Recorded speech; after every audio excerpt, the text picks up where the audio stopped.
सखी। का सखी बोला हो? देखा थे तोहर पिया बड़ा इधर उधर चलत है ना। हाँ हो देखता हम का करी हो, बहुत समझली ना मानत है तो न समझाओ ना के रखा। तने सुना कहा उनके समझा के हम गइल बानिहार हो, सावतिये से फांसल बड़े सैया हमार हो, सावतिये से फांसल बड़े।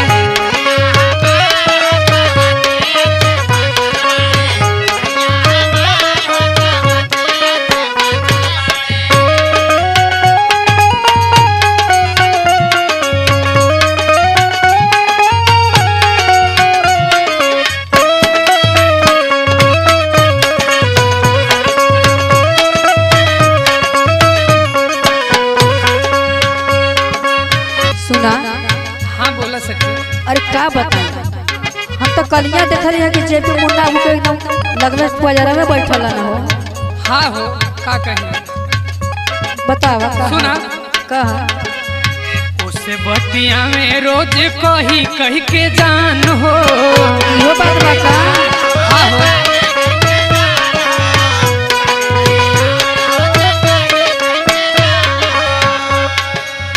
देवेले न राजा हम पे तानी कहू ध्यान हो, ओए घरवा में लतियावल करावल के।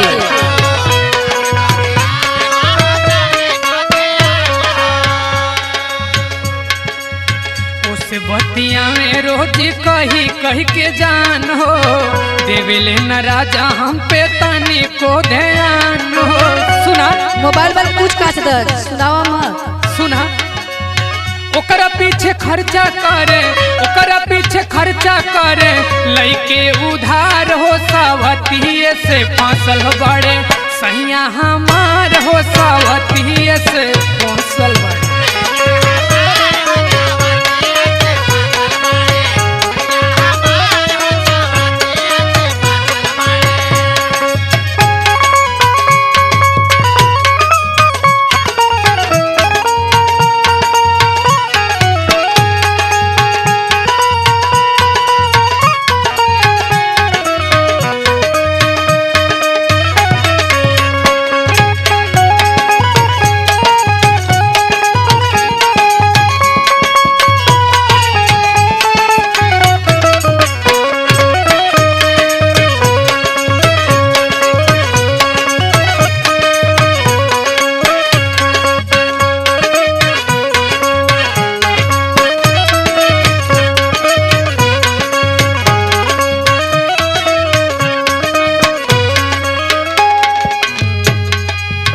रोज रोज देखिला वही जेपी मुन्ना भैया के घर वही अड़ेरा डलले रहला।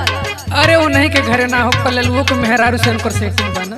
अरे का काबू ऐसा सुमाना कि त मन करे लातन मुक्का कहि छे। सुना कहा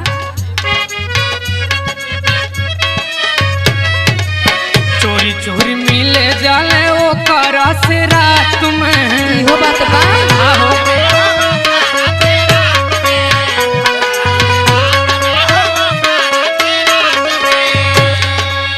काले धराइल रहले ओ करे ही साथ में। अच्छा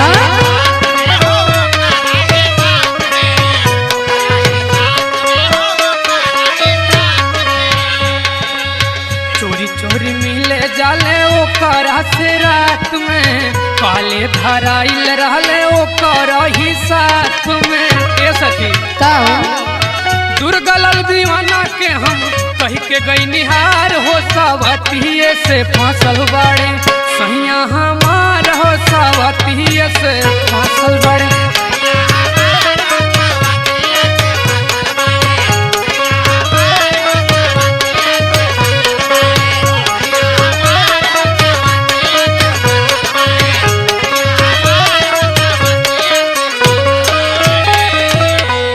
का करबू खाई लतिया उले के देवता है।